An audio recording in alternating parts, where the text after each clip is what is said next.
So ayan mga pre, what's up? Ako nga pala si Paring Z, ang player na gustong maging isang pro player sa mundo ng Honor of Kings mga pre.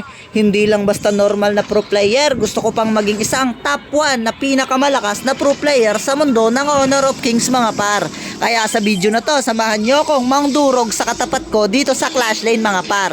Wala na akong pakialam kung matalo ba yung lane ng iba, basta yung lane ko may panalo ko lang. Kaya sa video na to, magpo-focus lang tayo dito sa lane natin. Bahala na yung ibang lane. May naka-lane naman dyan, yung mga kasama natin. Bahala na sila kung matatalo ba sila o mananalo sila. Basta sa rotation, pag natalo tayo, jungle sisihin natin. Napatrastok na dito yung kalaban natin mga par. Hindi niya kasi ine-expect na madudurog siya sa kanyang paboritong lane. Durog na durog siya dito mga par. Kaya kayo pre, pag nakatapat kayo ng Kaiser, alam nyo na kung anong hero ang ipipick sa kanya.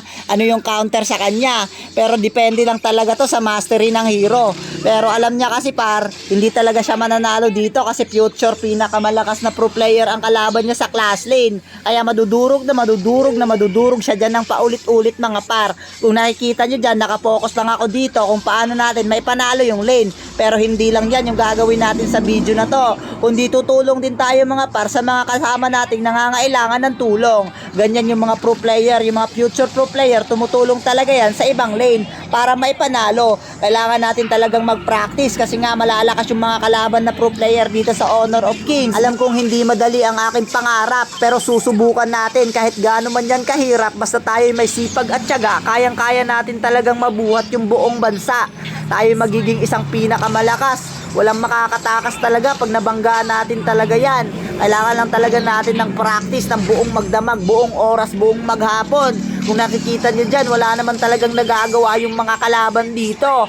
Ngunit ako lang talaga yung gumagawa ng mga paraan dito para manalo kami. Pero yung mga kasama ko, wala talaga.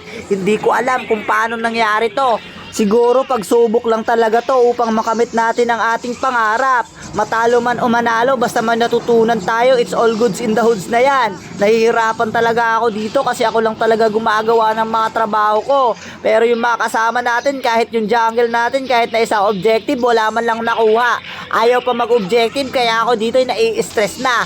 Pero dapat pag isang pro player, di ka dapat nai-stress. Yun yung mga dapat natin talaga munang i-practice. Na dapat kahit gaano man kahirap yung game, kailangan din tayo talagang nakapokus. Kaya dito mga par, binabangga-bangga ako na lang talaga yung mga kalaban para makapagpitas. Pero yung mga kasama ko dyan, grabe naman yan, wala talagang pakialam. Pasok na lang kung pasok, basta yun lang, basta makapasok na, goods na rin yun. Pero hindi nila alam mga pre na nahihirapan na kami sa mga pinaggagawa nila sa buhay nila. Kaya napag-isip ko dito na ibigay na lang sa mga kalaban yung panalo at babawi na lang ako sa next game. Ganun naman talaga yung buhay, nananalo, natatalo, pero mas masarap talaga pag nananalo ka.